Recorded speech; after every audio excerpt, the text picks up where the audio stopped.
Breaking news, this is your World War III update. So Secretary of Defense Pete Hegseth has done something exceptionally unusual today, and everybody needs to be paying attention to this. He is calling for, get a load of this, the entire top brass of the U.S. military to hold an emergency meeting next Tuesday. I repeat, the entire upper echelon, the Praetorian Guard, all 800 brigadier generals and above that rank are going to be assembled in one spot, because this is not virtual, this is physical.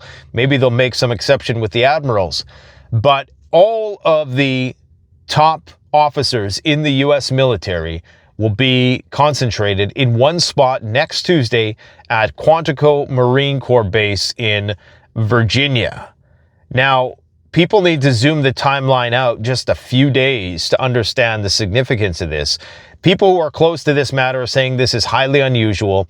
They've never seen anything like this before. We'll talk about what the meeting might be about in just a moment, because it could be a lot of things. But remember what Pete Hegseth did last weekend. What did he do? Well, he put a gag order on the Pentagon press. He essentially said that you can no longer report anything that hasn't been thoroughly vetted by the Pentagon, even if the information is unclassified, even if it's OSINT, you can't report it unless we say so. Now, you fast forward 5 days, and they're doing this emergency meeting of the entire military staff. Never mind the obvious security risks inherent in having such a centralized meeting. How enticing would it be to our adversaries to do a decapitation strike and take out the entire upper chain of command in one fell swoop? I mean, you can't think that they're not going to be salivating at that prospect.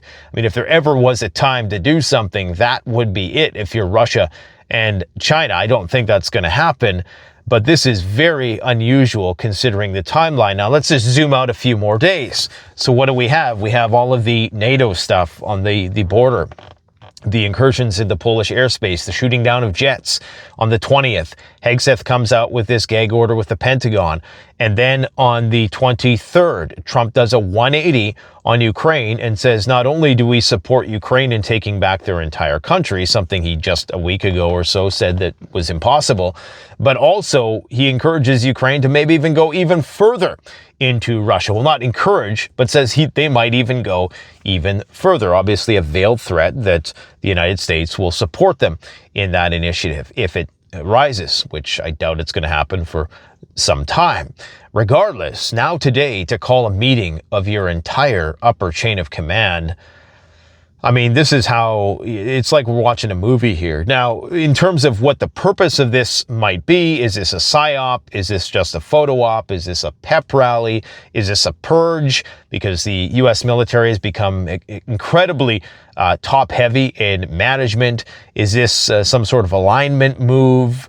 You know, just to pep talk before World War III? I mean, is this just signaling, a deterrent signaling to our enemies? You know, this could be a variety of things. It could be an actual discussing potential future operations and doing it behind closed doors in person so that there can be no transmissions intercepted. Now, I think I'm leaning towards this is going to be some pep rally of sorts, and this is going to be the beginning of a purge. But it's so hard to say. This really could be anything, because sometimes we read too deep into these things, and they really are what they appear to be in the end, which is just a meeting to talk about coordinating activities because of all the stuff that is going on in the world, effectively making sure that everybody is fully aligned for the proverbial day X. This order applies to nearly all top commanders worldwide, okay? Specifically, officers holding the rank of brigadier general or above, or the Navy equivalent, who are currently in command posts, plus their top enlisted advisors. What? Senior officers in staff positions are excluded. Top commanders in active conflict zones and senior leaders stationed across Europe, the Middle East, and Asia Pacific are expected to attend. Everyone in one place. The numbers cited, there are about 800 generals and admirals across the United States and abroad, directly reportedly covers virtually all of those command roles.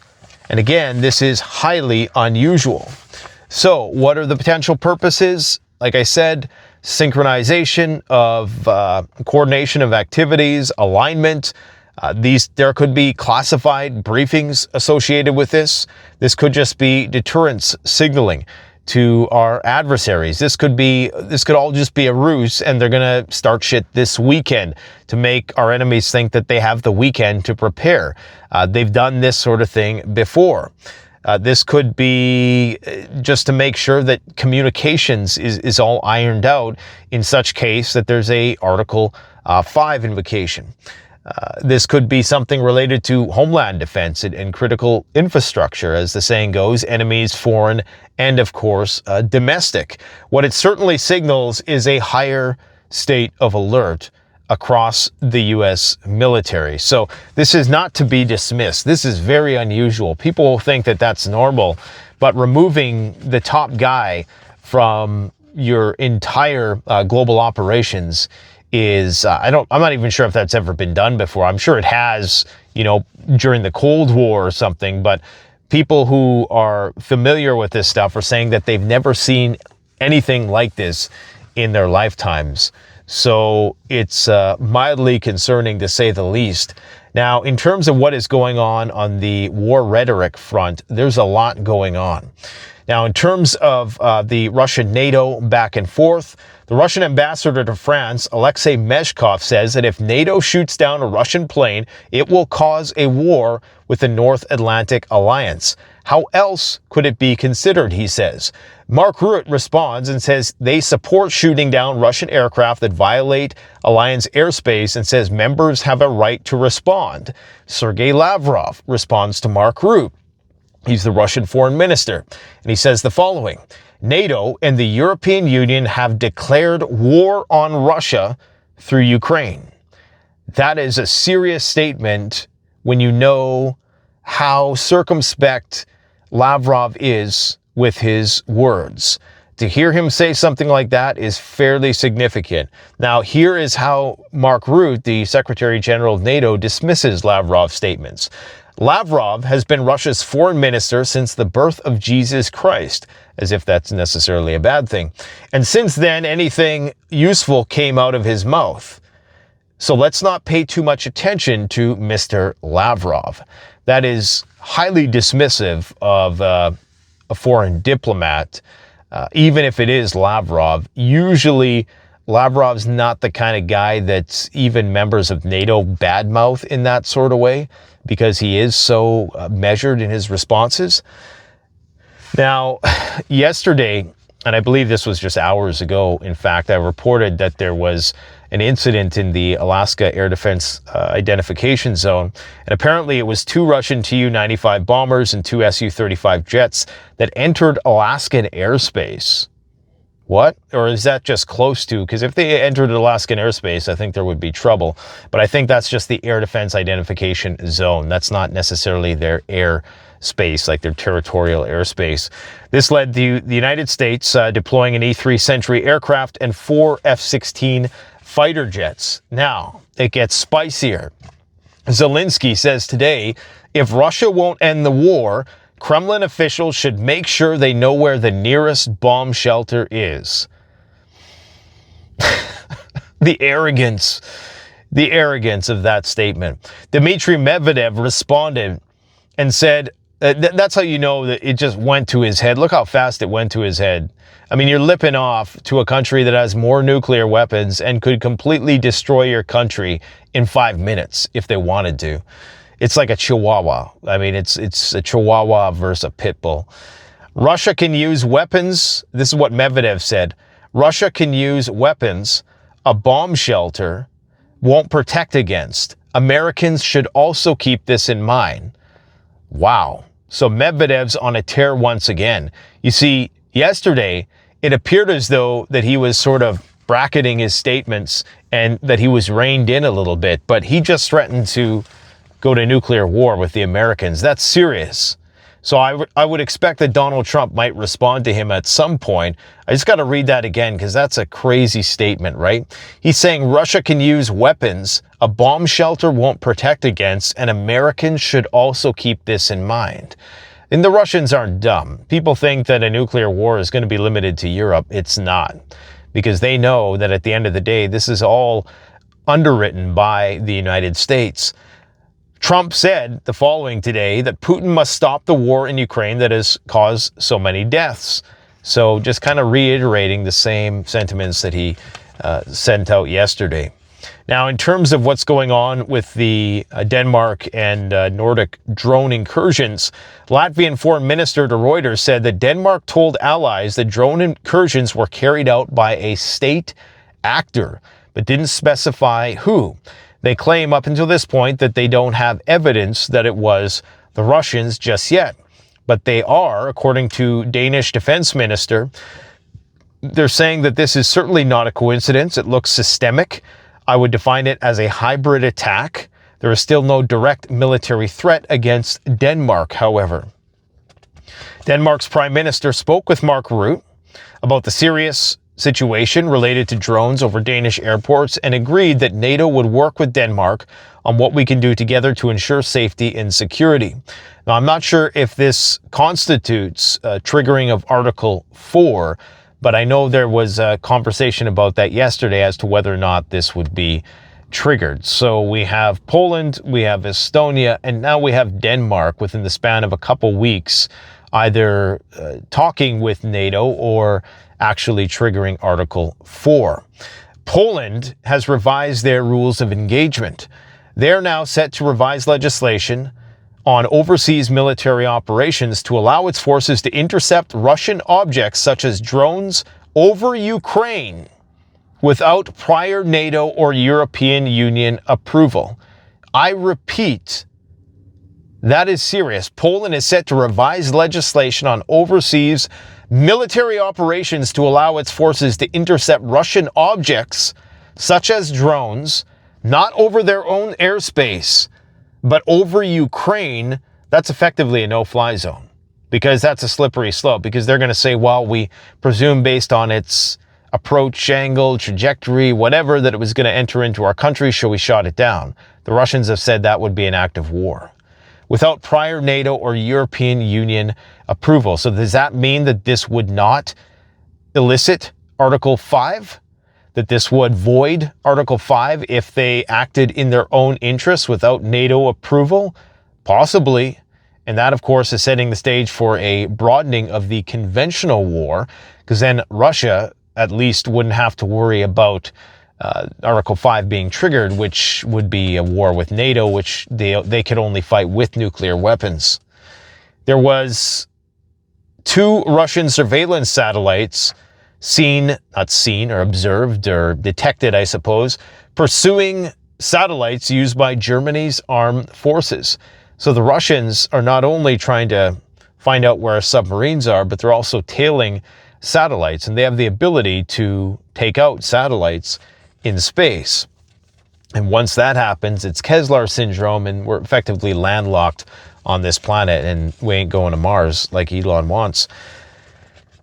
Cyber and industrial disruptions across Europe today. A cyber attack hit Berlin airport. Remember, just over the weekend, there was a series of cyber attacks that brought flights to a standstill. So this hybrid warfare is ramping up, whether it's undersea cables that are getting cut, the boats that are being intercepted, shadow fleet tankers being flagged, all of this stuff. So this is actually getting kinetic, because there was that massive explosion in Romania yesterday, and now I think it was just a few hours ago, depending on maybe like 12 hours ago or so, in Swindon, United Kingdom, warehouses caught fire, houses shook from the shockwave, and hundreds were evacuated. Footage reportedly shows detonations in an industrial area and nearby evacuations. Now, they'll probably chalk it up to, they'll probably say it was a firework factory. That's a famous one that they always try to pin the blame on. It's a firework factory. So if they say that, it was probably some sort of weapons manufacturing facility. But it could be that these acts of sabotage are starting behind the scenes and that these sleeper cells are becoming active. I'm surprised it's not happening in the United States just yet, but it might just not be getting any media attention either. I mean, fires happen all the time. Whether or not they make the news is another story. The Iranians yesterday released documents that claim to detail everything about the Israeli nuclear program. Now, if you recall, 2 years ago, back in November, and perhaps one of the most unnerving videos I ever did, because at the time, the information just seemed way too sensitive. Like, it seemed like I was flying too close to the sun. But I had acquired some information that indicated that October 7th, the purpose of it was actually an intel heist that was coordinated at the top level by the Iranians, leveraging Hamas in order to acquire information about the Israeli strategic forces. Now, they're publishing this information finally, okay? And but this is not new news. They've had this information for a long time. I talked about it many, well, 2 years ago now, I guess. So what does it mean that they're disclosing it now? Nothing, because of course Israel has already factored this in to their strategic calculus and likely has moved those assets and changed everything around, and it has accommodated for this leak. But the deputy coordinator of the Iranian army, Admiral Habibullah Sayari, says that the Iranian armed forces have been brought to full combat readiness and exercises are currently taking place across the country and air defense measures are being practiced. Looks like John Bolton's house got raided by the FBI, who have acquired and seized weapons of mass destruction documents. So they're going after John Bolton. Now, this meeting next week, that is really concerning to me. Very concerning to me. I can feel the tension. This could be to coordinate a multi-theater advance of hostilities.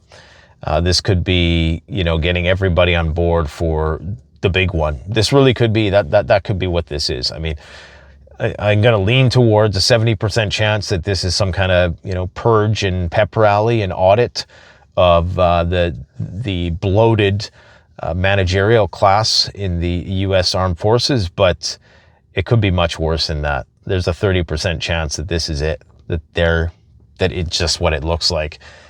And the thing is, though, I don't know why you would announce it.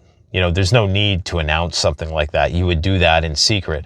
I guess it might get leaked and that might scare people more if they tried to do it in secret and it was somehow leaked, that all of the generals because something like that would likely get out. Like, I mean, if it was a handful, nobody would probably pay much attention to it, but somebody would start to notice that all of these military generals were absent from their post on that day, and that could actually cause the other side to overreact, and potentially mistakes can happen then. So in the signaling, in the making it public, it's a lot like flying with your transponder on versus flying blind, because if you're hovering close to Russia's border with your transponder off, and it's a stealth plane or something, I mean, that's effectively an act of war.